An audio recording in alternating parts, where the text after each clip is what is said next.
As I mentioned, the UFO has a lot of different levels that you can advance on, the different tools that you add.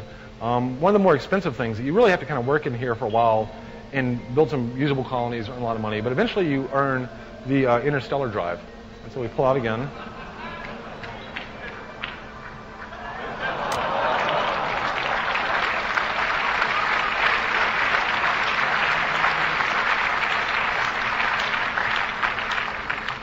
Now this is our home planet here. We call this the stellar zoo. In fact, we want to have all the real things that you would see in space. One thing that's always really annoyed me about the way astronomy is presented is it's presented as two-dimensional. If you look at star maps like that, I mean, that's the way astronomy is taught. But yet it's this beautifully three-dimensional thing, and you just are not given the sense of what that's like. We have these beautiful images from Hubble, and we're never given any context for how big they are, where they live, how frequent we see them in space. And I really wanted to, at this level, give a player a real sense of what it feels like to be out in the galaxy. So we have things like black holes back here. We have planetary nebula, and this is basically an old supernova shell.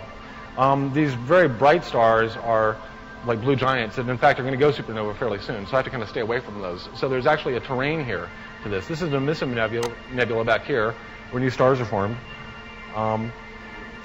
But also at this level, we have a SETI tool. I can roll the mouse over different planets and listen to them. If I'm listening for radio chatter, I'm actually trying to discover other intelligence. Oh, there we go. What is that? There we go. Yeah, it's in an alien language, but I now know that there are aliens living there. So we can go visit that star now. So this is a different system that we're in. Looks like they had a little accident or something here. This is another race. Now this is the point at which I am overtly browsing other players' worlds. Okay, so this entire world was created by another player, and now the computer, it's downloaded to my machine. And I want to emphasize this is asynchronous. It's not a simultaneous multiplayer game. I download it from the other player, and the computer takes over control based upon the personality sliders that the other players kind of set for it when they evolved it. So let's go visit these guys. This is kind of a little hot planet because it's so close to the sun. You can see it has kind of a very different geology. Very arid. Very large sun there.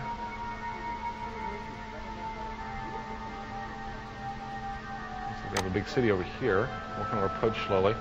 Now, when we're doing first contact with the other species, you have to kind of play this little close encounters musical game with them to try and establish a language. And they may or may not respond well, depending on how you play it. So I'll try that now.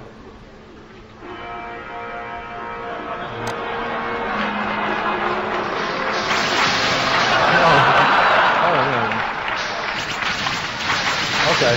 But luckily we have defensive tools as well.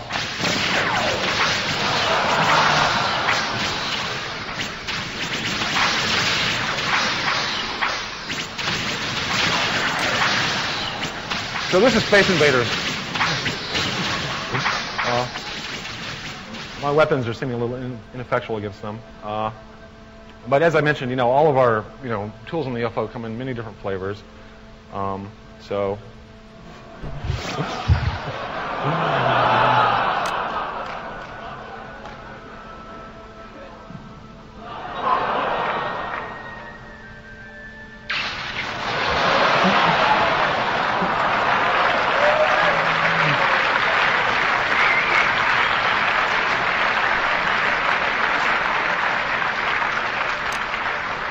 So there go our friends, and there goes my reputation as a non-violent game developer.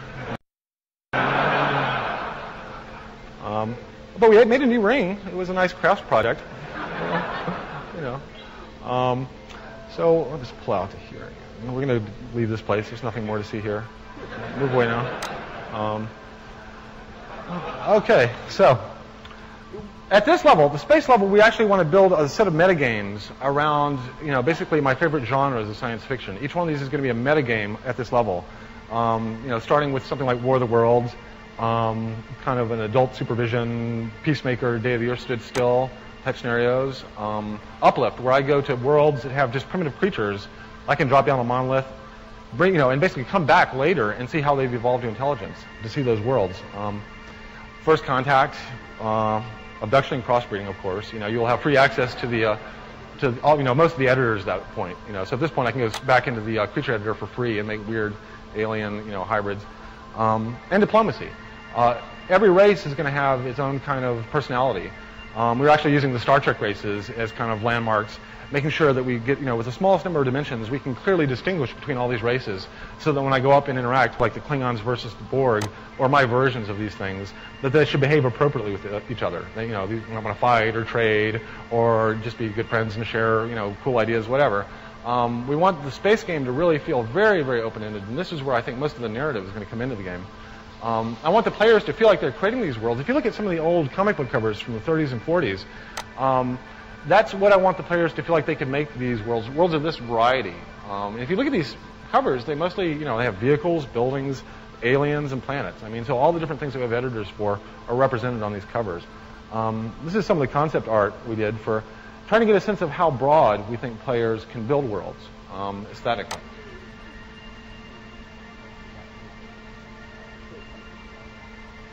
Now, the pollination at this level is that we're actually doing overt browsing. I'm actually going to another player's entire planet.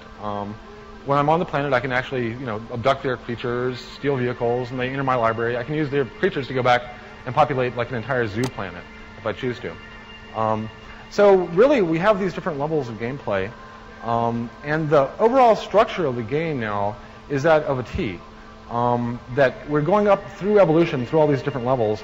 And then we have these very broad set of metagames above it at the space level.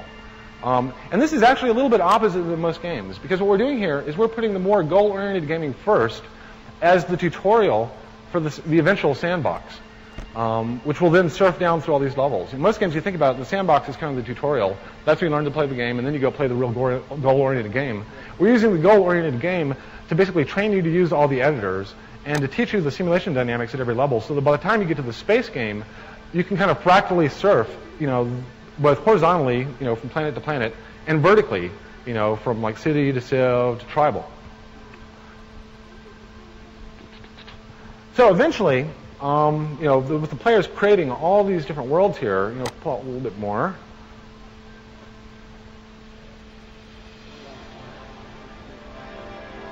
Now, the region we were in was like this little square here.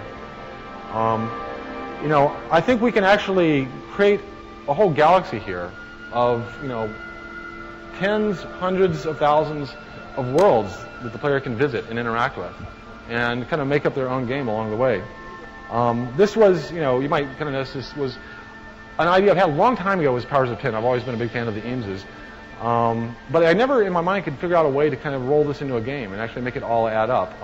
More recently, I started working on a SETI game because I was very fascinated